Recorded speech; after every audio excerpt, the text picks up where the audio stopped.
Kids on e-bikes and scooters are almost everywhere, cruising sidewalks and streets, and some of them even weaving through traffic. Nancy Alvarez is here in studio. Nancy, one local school district is actually considering taking drastic measures because of this. Yes, Orange County schools meeting this week to look at this safety issue, and solutions could include an all-out ban on e-bikes and e-scooters on campuses. I sat down with a group of parents who say this discussion is way overdue.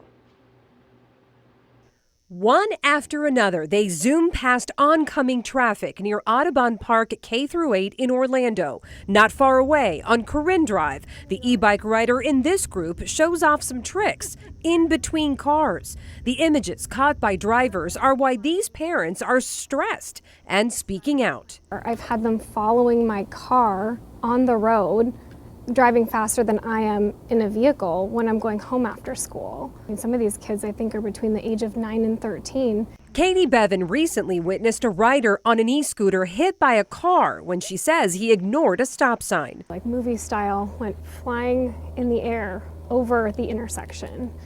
It's probably one of the scariest things I've ever witnessed, to be honest. I was the car coming in the other direction, so I stopped and called 911.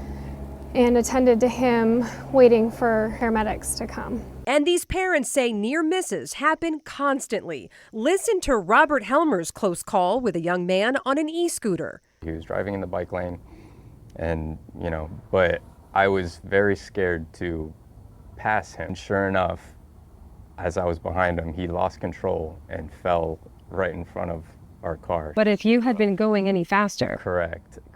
It would have been a disaster. The stories have reached Orange County School Board member Stephanie Vanos. These e-bikes and e-scooters, they came on the scene quickly, and there was really no discussion about how we were going to handle safety implications. Data from the school district shows 13 incidents involving e-bikes or e-scooters on Orange County campuses so far this year. Vanos says that, combined with stories shared by groups like these, are enough to take action.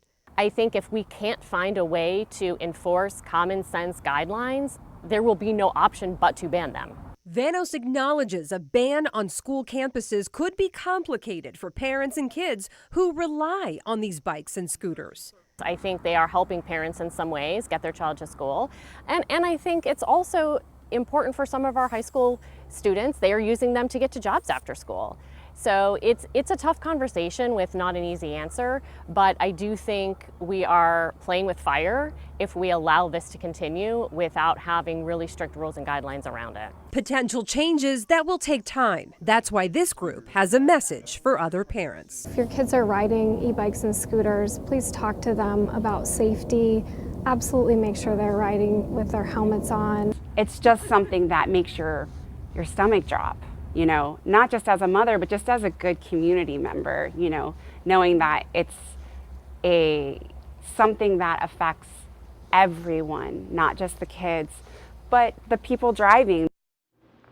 A school board work session on e-bikes and scooters is scheduled for 1:30 in the afternoon tomorrow. Anyone can attend, but they do not take public comment during these sessions.